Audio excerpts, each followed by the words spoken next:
Hey everyone, David Petrangelo here for Console Creatures, joining you once again, and this time with a new segment, an ongoing one, that's going to have a lot of really great games that you can check out on Xbox Game Pass.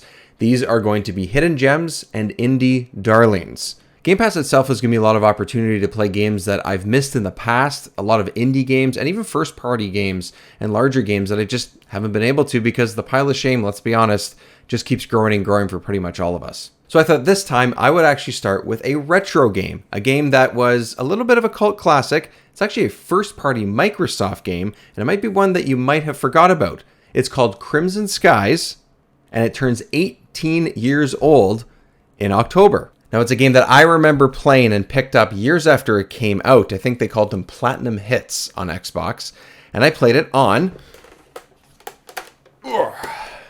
this big boy right here, my original Xbox.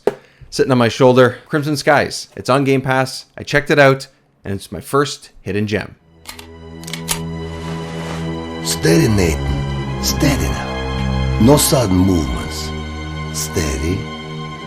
Problem with the high stakes table, Nathan. A few bad hands, and you could lose everything.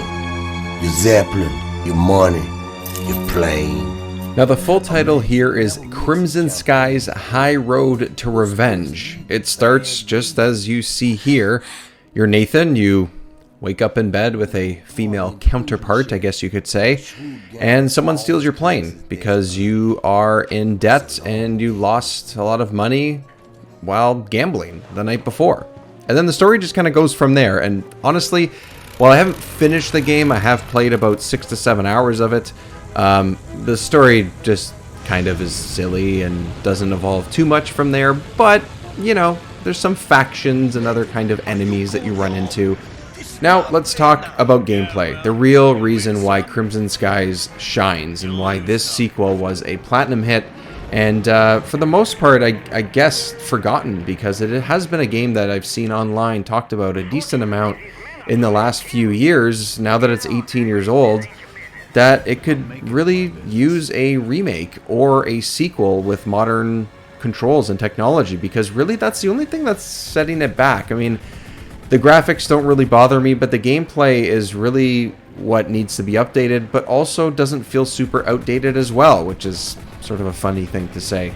So you're basically dogfighting the whole time. You're in a number of planes. There are, I believe, 8 to 10 different ones, and they all have 2 different types of firing. You usually have a machine gun and some sort of rocket that you shoot out, or homing missile, or anything like that that you can shoot other boats and planes out of the sky and the water. Now, really what you're doing is you're going from mission to mission in these little hub worlds. There's 4 or 5 of them in the whole game, and you're just picking up different missions to make money and to collect tokens in order to upgrade your plane and unlock new ones, and that's pretty much the progression of the game there. You know, you run into a lot of quirky characters, a lot of quips back and forth. Your character is basically Indiana Jones and Nathan Drake, I would say. And everyone else around you is something that you would expect from those types of games and movies as well. It's not crass or anything like that, but it's definitely not super kid-friendly either. But I would say that, you know, it's pretty entertaining. It does become a little bit tired after a little while. All these constant quips that really you just want to me anyway, I just wanted to sit there and just play the game and hear the planes and hear the ships and the shooting and things like that. And the sound is actually really great in it too. Better patch this plane up quick.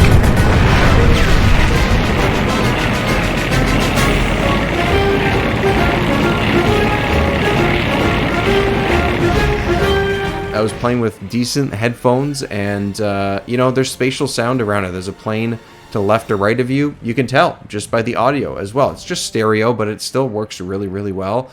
And overall, I had a really good time with it. I'm about 6-7 hours into it. I haven't finished it just yet, but I got the gist of it. There's not really much that's going to change from here on out. I probably will finish it. But Crimson Skies is fun. I mean, it does need probably a little bit of an update in controls. You know, that's part of the reason why it was a little bit difficult. I wouldn't say that the game is very hard at all, playing it on the normal difficulty. There's no real major sense of urgency other than you just have to make sure you protect other planes or zeppelins that you need to get through certain areas of the maps. After that, you know, you're really just sort of flying around and trying to take out other ships. And they do a good job. Every plane sort of feels a little bit different.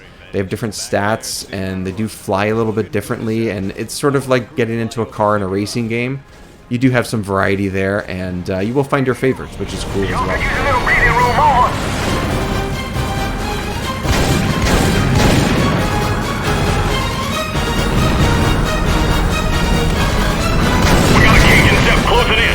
Perfect opportunity to test this plane's firepower. Crimson Skies High Road to Revenge on the original Xbox right here.